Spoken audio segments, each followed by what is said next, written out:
एक योद्धा जो अपने जीवन भर समाज से लड़ता रहा, अपनी पहचान के लिए, अपने सम्मान के लिए, और अंत समय में सत्य को जानकर भी अधर्म का साथ देने के कारण अपने ही भाग्य से।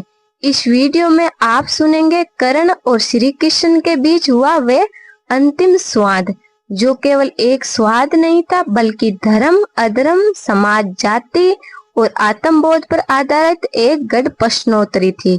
ये संवाद उस क्षण का है जब कर्ण जीवन और मृत्यु के मध्य खड़ा था, निहत्था था परंतु भीतर से परकर था, और सामने खड़े थे स्वयं वासुदेव श्री कृष्ण, जो न केवल उत्तर देने आए थे बल्कि एक आत्मा को उसके अंत समय में सत्य का दर्पण दिखाने भी आए थे।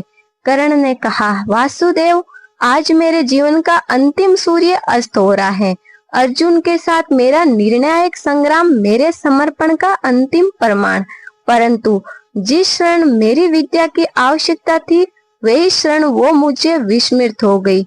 जिसे पाने हेतु मैंने जीवन भर तप किया, वो विद्या मुझे त्याग कर चली गई। क्यों वासुदेव, ऐसा क्यों हुआ मेरे साथ? श्री कृष्ण ने उत्तर दिया, हे राधे, आपने विद्या क्यों प्राप्त की थी?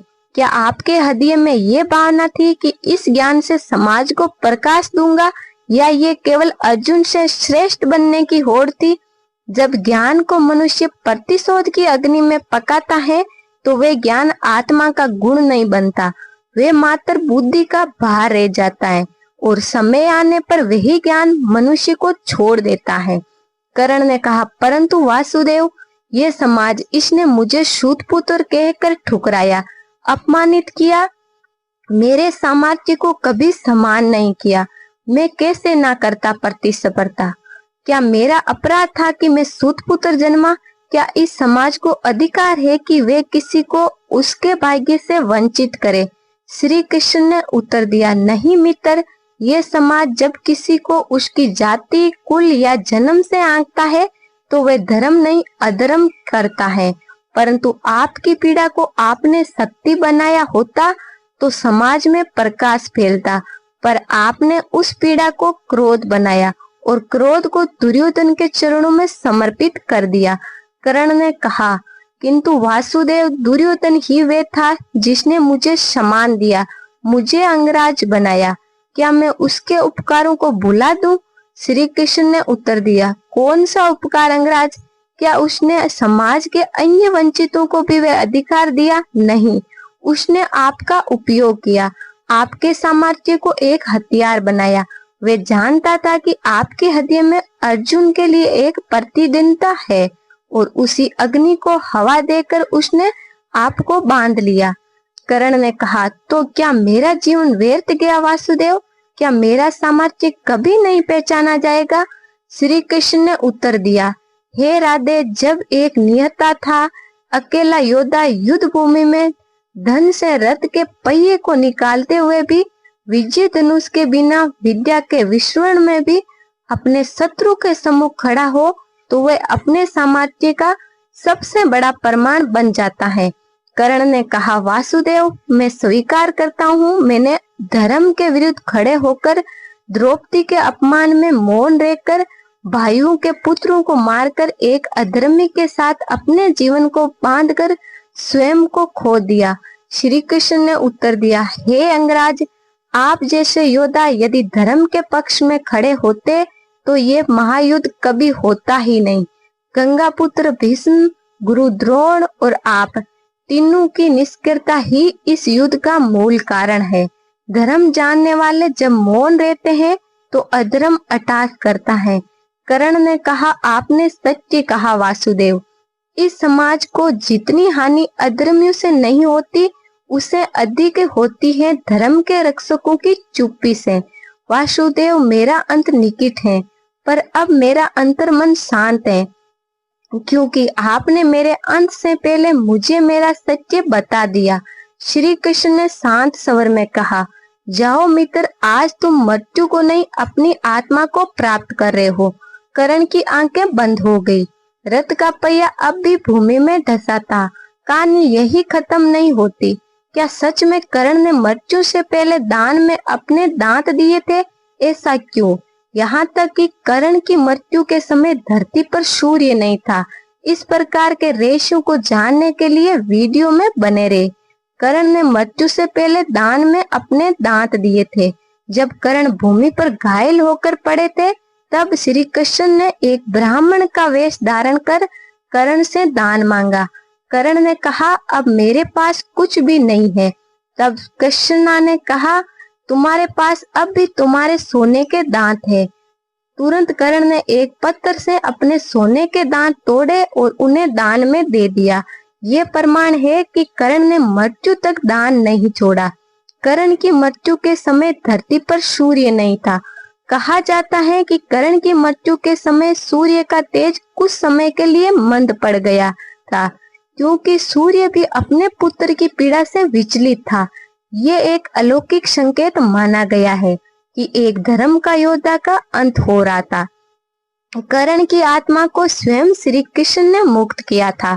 जब कर्ण ने श्री कृष्ण से अपने जीवन का अंतिम सत्य जाना, तो उसकी आत्मा में द्वेष, प्रतिशोध और अधर्म का बोझ उतर गया। श्री कृष्ण ने स्वयं उसका अंतिम संस्कार करवाया और उसकी आत्मा को मोक्ष दिया। यह महाभारत में एकमात्र ऐसा प्रसंग है जब स्वयं भगवान ने किसी योद्धा का अंतिम संस्कार किया। कर्ण की मृत्यु श्री कृष्ण के एक श्राप की परिणति थी। जब कर्ण ने परशुराम से ब्रह्मास्त्र की विद्या छल से सीखी, तो गुरु परशुराम ने श्राप दिया था कि जिस क्षण तुम्हें इस विद्या की सबसे अधिक आवश्यकता होगी, वे तुम्हें विस्मृत हो जाएगी। कृष्ण ने यही बात कर्ण को मृत्यु से ठीक पहले याद दिलाई। ये श्राप उसका निर्णायक कारण बना। कर्ण की अस्थियों से जल निकलता था। जब युद्ध के बाद कर्ण की अस्थियां जल में प्रवाहित की गई, तो मान्यता है कि उन अस्थियों से जल की धारा फूट निकली, जैसे ब्रह्मांड स्वयं उनके त्याग और तपस्या का प्रमाण दे रहा हो। यहाँ कर्ण के कुछ बेहद रोचक और आकर्षक तथ्य हैं, जो लोगों को न केवल चौंकाते हैं, बल्कि सुनने में अत्यंत रुचिकर लगते हैं। यहाँ देवता और कन्या के संयोग से जन्मा बालक कर्ण का जन्म कुंती और सूर्य देव के संयोग से हुआ था, वे भी विवाह से पहले। कुंती ने ऋषि दुर्वासा द्वारा दिए गए वरदान से सूर्य देव को आह्वान किया था। इसीलिए कर्ण का जन्म एक दिव्य बालक के रूप में हुआ, जिनके शरीर पर जन्म से ही कवच और कुंडल थे। अजर अमर रक्षक कवच कुंडल। कर्ण के शरीर से जन्म के समय जो कवच कुंडल जुड़े थे, वे उसे किसी भी अस्त्र से अजय बनाते थे। यही कारण था कि भगवान इंद्र को भी छल का सहारा लेना पड़ा और उन्होंने ब्राह्मण का रूप लेकर उसे दान में ये मांग लिए थे। कर्ण जिसने कभी किसी को खाली हाथ नहीं लौटाया। कर्ण को दानवीर इसीलिए कहा जाता है क्योंकि वे युद्ध से ठीक पहले भी जब इंद्र उनके कवच कुंडल मांगने आए, तो उन्होंने मुस्कुराकर दे दिए। ये तब था जब उन्हें पता था कि इसे उनकी मृत्यु तय है। अर्जुन से भी श्रेष्ठ धनुर्धर कर्ण को गुरु परशुराम ने स्वयं शिक्षा दी थी और उन्होंने कर्ण को बेहद प्रतिभाशाली माना। युद्ध कौशल में वह अर्जुन से कहीं कम नहीं थे। कई विद्वानों के अनुसार यदि कर्ण को सामाजिक रूप से समान अवसर मिले होते, तो वह अर्जुन से श्रेष्ठ होते। सूत पुत्र होने की कलंक था। कर्ण को सदैव उसका सूत पुत्र होना याद दिलाया गया, लेकिन वास्तविकता ये थी कि वे राजकुमार था। इस पहचान से वंचित होने के कारण उसका जीवन संघर्षों से भरा रहा और वह हमेशा अपनी योग्यता को सिद्ध करता रहा। दुर्योधन से मित्रता, अवसर या रण कर्ण की दोस्ती। दुर्योधन से भी रहस्यपूर्ण थी। दुर्योधन ने उसे अंग देश का राजा बनाकर सम्मान दिया, लेकिन कर्ण ने इस दोस्ती को कभी सिर्फ अवसर नहीं माना, बल्कि उसे निभाया जीवन की अंतिम सांस तक। कर्ण की अंतिम इच्छा थी धरती को देखता हुआ मरना। जब श्री कृष्ण ने कर्ण से उसके अंतिम क्षणों में कोई वर मांगने को कहा, तो उसने कहा, मैं चाहता हूँ कि मेरी मृत्यु धरती को निहारते हुए हो, ताकि लोग जाने कि ये धरती ही है जो सबसे बड़ा अन्याय करती है और सहती भी है। अतः कर्ण का अंतिम संस्कार स्वयं श्री कृष्ण ने किया। जब युद्ध के बाद कोई भी कर्ण का अंतिम संस्कार नहीं कर रहा था, तब भगवान श्री कृष्ण ने स्वयं उनके अंतिम संस्कार का दायित्व निभाया। ये दिखाता है कि कर्ण का महत्व और उसका त्याग भगवान तक भी पहुंचा था। जब कर्ण को बताया गया कि उसका सच्चा जन्म रहस्य महाभारत युद्ध से पहले ही कृष्ण ने कर्ण को उसकी जन्म कथा बताई और पांडवों को बड़ा भाई होने का रहस्य उजागर किया। लेकिन कर्ण ने फिर भी दुर्योधन का साथ नहीं छोड़ा, क्योंकि उसे दोस्त नहीं भाई माना था। कर्ण का एक ऐसा नायक जो हार कर भी जीत गया। कर्ण की कहानी एक ऐसे वीर की है जिसने समाज की व्यवस्था, वर्गबद्ध छल और अधर्म के खिलाफ आवाज उठाई।